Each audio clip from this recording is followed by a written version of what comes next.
Hello, Scorpio, Sun, Moon, Rising, and Venus signs. Kamusta kayo? Sana po nasa mabuti kayong kalagayan. Welcome back po sa Star Tarot. Kung bago kayo dito, welcome din kayo. Thank you sa inyong support. I truly appreciate it. God bless you all. Scorpio, paunang mensahe ninyo ay inspiration. Begin now. Magsimula na kayong mag-take action sa ngayon. Kasi feels like to me you're already inspired, no? Marami din divine guidance siguro ang pinapadala sa inyo ng universe at this time, and that is to help you, no? That is to help you navigate your current circumstances at this time. Kaya parang excited na din ang iba sa inyo dito on how you are going to navigate this current circumstances. We have bravery. Explore your inner wild places. Ayan. So, maging matapang lang kayo sa pagharap dito sa hamon ng buhay, Scorpio. Okay?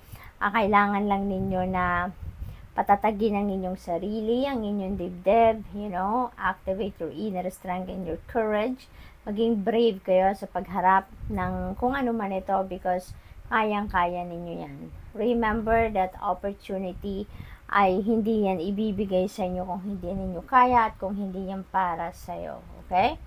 What else? We have strength. Ayan. So, dito sa strength talaga and bravery, ito yung mga ingredient ng buhay ninyo sa ngayon para mapagtagumpayan ninyo kung ano man ang mga sisimulan ninyong bagong chapter or papasukin ninyong bagong experience sa buhay ninyo, Scorpio. Okay? So, activate your inner strength and your courage for you to be able to do so. Alright? So, tignan natin kung ano pa ang ganap dito for Scorpio. We have release and let go. Okay? Kailangan ninyo ditong mag-let go, no? And it feels like to me na these are negativity, no? Kailangan na ninyong i-let go, i-release ang mga negative thoughts, feelings, and emotions ninyo dito na naiisip at nararamdaman because otherwise you won't be able to pursue whatever you want to pursue here, no? Kasi parang ang iba nga sa inyo parang napanghihinaan ng loob kaya meron tayong energy of bravery and strength dito para i-push kayo na maglakas ng loob kayo, tibayan ninyo ang inyong loob, magpakatatag lang kayo. So you really need to let go any negativity na nandyan sa isip at sa damdamin ninyo. Okay? We have study to know yourself. Alright. So, pag-aralan ninyo. Okay? Pag-aralan ninyo din ang inyong sarili. Pag-aralan ninyo ang mga bagay-bagay nangyayari sa inyong paligid. What are the things and situations that are affecting you right now? Okay? What else?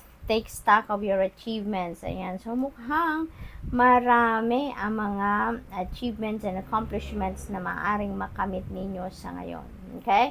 Don't forget, no, na pag-blessed kayo, huwag kayong makakalimot magpasalamat. Huwag kayong makakalimot na i-acknowledge ninyo ang mga blessings na yan at be grateful. Magpasalamat kayo sa lahat ng biyayang nakakamit ninyo sa ngayon, Scorpio, lalong-lalo na kung ano man ang mga achievement ninyo sa ngayon. Okay?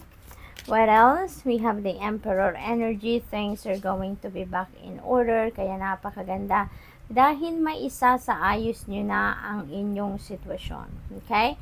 Magkakaroon na ng kaayusan, order, ang lahat-lahat sa buhay ninyo sa ngayon. Maaring ang iba sa inyo will be promoted to a leadership role or maybe you will be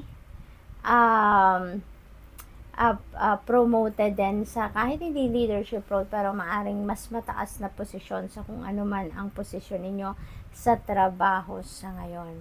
Posible din na kasi this is also about stability, so maybe ang focus din ng iba sa inyo ngayon, Scorpio, is to focus on laying a solid foundation in terms of your money, career, and finances or family and relationships. Yung major areas of life ninyo sa ngayon, siguro yun ang pinagtutuunan ninyo ng pansin sa ngayon or pagtutuunan ng pansin. So good luck. We have the Mother Star. This is a yes energy. Maaring before this reading, before kayo nakinig, before kayo nanood, siguro may mga katanungan kayo sa inyong sarili, or maybe may mga katanungan kayo, no, sa universe, and maybe this is the answer. This is a yes. No, maaring ito ang kasagutan sa inyo. This could be a confirmation sa inyo. This could be a heads up sa inyo na definitely yes. Alright? Na on the go ka na. We have 6 of Cups. Ayan. So, 6 of Cups. Maybe this is a reunion, no? Coming up para sa iba sa inyo, Scorpio. Maybe you are coming home to visit your family, visit your loved ones. Maaring manggagaling kayo sa ibang bansa, ibang lugar. And siguro namimiss ninyo ang inyong pamilya. Kaya kayo ay uuwi at bibisita. Possible din na meron ditong celebration, no? Meron kayong isa-celebrate dito that could be your achievements or achievement ng inyong pamilya dito na isa-celebrate ng ninyo, no? Ng pamilya ninyo. So maybe kaya kailangan ninyong umuwi. So travel is very imminent dito for some of you, Scorpio, and of course pagbabalik sa bahay ninyo, pagbabalik sa mga mahal ninyo sa buhay. This is also, speaking of pagbabalik, maaari din na meron ditong pagbabalik ng tao sa inyo, sa buhay ninyo. Maybe, meron ditong tao, mga ex ninyo, ex-kaibigan, ex na katrabaho, or ex ninyong jowa. Maaaring mag-encounter pa rin kayo ng landas sa ngayon, magkita kayong muli, and they might try to come back sa buhay ninyo. So, good luck. That's all I have for you for the week. Thank you for watching. Love and light. Namaste.